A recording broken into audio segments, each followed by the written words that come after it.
This is the second hour of this week's edition of World Crisis Radio. Webster Tarpley in Washington, D.C. Now we want to turn to the Obama front, the constitutional incapacity of Obama to serve. Let me just mention we're going to have the Blagojevich trial. It's actually started. Fitzgerald, the corrupt prosecutor, has 500 hours of tapes, of which he wants to play only 100 hours, cherry-picking. And the Blagojevich defense says they want to hear everything, give all the context, play all the 500 hours. And this is thought to include many salacious references to Obama's personal life. We got Rahm Emanuel, Valerie Jarrett on the prosecution, on the defense witness list, maybe Michelle Obama, maybe Obama himself. They had asked for him. We've also then got this strange story about the mysterious apartment here in Washington, D.C., where Stan Greenberg and his wife, Congresswoman Rosa DeLauro, Democrat of Connecticut, have been living together with Rahm Emanuel and a succession of his visitors. And Greenberg, of course, a consultant for British Petroleum. So I think the scandals are beginning to gather around the Obama White House, right? We've got Reggie Love. We've got this Cal Penn. We've got all kinds of strange stories. And now we've got this house, this pied-à-terre, this apartment. So we also obviously don't want to keep the citizenship, natural-born question in mind, and for that we want to go to Philadelphia and Phil Berg, who is the founder of this issue. Welcome, Phil. My pleasure to be on your show. Yeah, a lot of developments are happening, and just this week, I don't have it in front of me, I think it's Tim Adams came forth. I think I have the right name, from Hawaii. Right. He worked for the election board over there, and the Hawaii officials have confirmed that he's worked there. You know, we're just trying to verify the whole story, but he has come forth and stated that 100% Obama was not born in Hawaii, and everyone over there knows it, which just one more step in our direction. I mean, I am positive 1,000% that I think he's an illegal alien. That's one of my lawsuits pending. Everything can be found on ObamaCrimes.com, ObamaCrimes.com.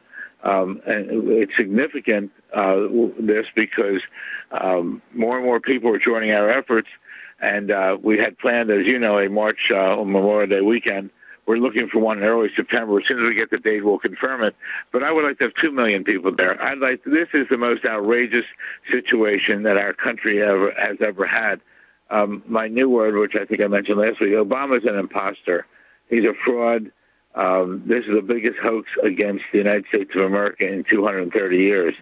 So with this additional witness coming out, and one of these days we'll get someone who actually come forth with his birth certificate from Kenya, because I'm sure he was born there, which confirms what his black step-grandmother, Sarah Obama, stated, that she was in the hospital when he was born there. But it's so important because Obama now is doing more and more things that are really ripping this country apart. He's this health care bill is unconstitutional, and he doesn't care. And there's word out there now that they might do something as far as a treaty dealing with the guns, to like do a backdoor effort, you know, how to terminate individual rights. But the big issue, again, for everyone out there is the fact that Obama is not natural born. He's not constitutionally eligible to be president. To be constitutionally eligible, you must be 35 years of age, you must have lived in the country for 14 straight years, and you must be natural born. And Obama is not natural born. I mean, there's no way, if he was, he would have produced documentation. But more significant is the fact, and it's a very important fact, that Obama, what he did was, he was, his parents divorced, he was adopted or acknowledged in Indonesia. And that's significant because once he did that, he would have severed his ties with the United States. We have a school record on our website which shows his name is Barry Soturo, and we show that his religion is Islam, his nationality is Indonesia. And that is really significant because if he hasn't legally changed his name since that time, his name is Barry Soturo. And that is significant because he therefore would have committed fraud every time he signed to run for president in each of the 50 states plus the territories. And when he was sworn in under Barack Hussein Obama, that also was fraud. So Obama has fraud all around him, and it's really shameful that Obama stated he was going to be the most open, transparent administration, and here we are a year and like 5 months into his administration. So that's 17 months, and we know nothing about Obama. Everything's sealed. He spent over between $1.6 and $2 million fighting my 3 lawsuits and 100 other lawsuits that came about. You don't spend that kind of money unless something's going on, unless you're hiding something. Also, to reinforce that position, Congressman Posey, P-O-S-E-Y, from Florida, what did he do? He introduced legislation that effective 2012, everyone should be show that they're constitutionally eligible to be president. Significantly, as 8 to 10 Republicans joined on, but no Democrats. Now, why didn't the Democrats join on? Well, the Democrats didn't join on because they know he's a fraud. They know he's a phony. I can just imagine how much money he's paying to all these people to keep their mouth shut. But it's really not right. I'm doing this for each one of you listeners out there. I'm doing this for the forefathers. I'm doing this for the 305 to 308 million people in this country who deserve to know the truth.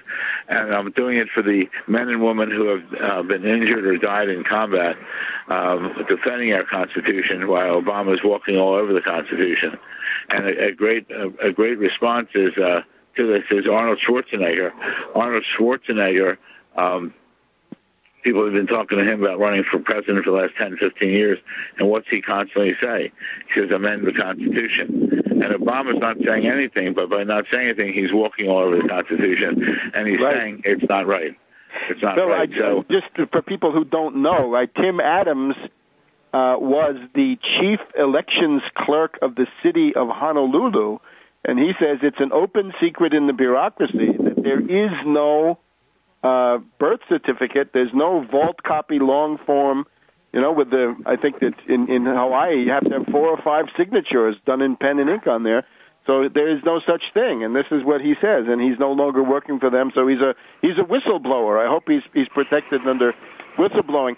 I looked at the World Net Daily, right? These are people I usually don't agree with, but their approach now is to go to individual states and try to have petition drives to force usually it's the lieutenant governor or the Secretary of State of the individual states to demand documentation for presidential candidates. What do you think of that? Well, I think it'd be good. Anything would be good. I think they should pass the requirement, and I'm sure they'll do it after we expose Obama, that everyone to run for office should either have a cleared through the Secretary of State or it could be cleared through Washington to prove they're constitutionally eligible. I don't really think we would have to go through the 50 states, but with Obama, obviously, he's a fraud. Like, for instance, the Pelosi, the Speaker of the House, had to send certifications as the I think because of her status in the Democratic Party, but she sent one to Hawaii and a different one to the other 49 states. I mean, it's outrageous. This is criminal. These people should be tried, and those convicted should go to jail. And I really mean that with, like, Michelle Obama and Howard Dean and other officials on the campaign and now senior administration officials.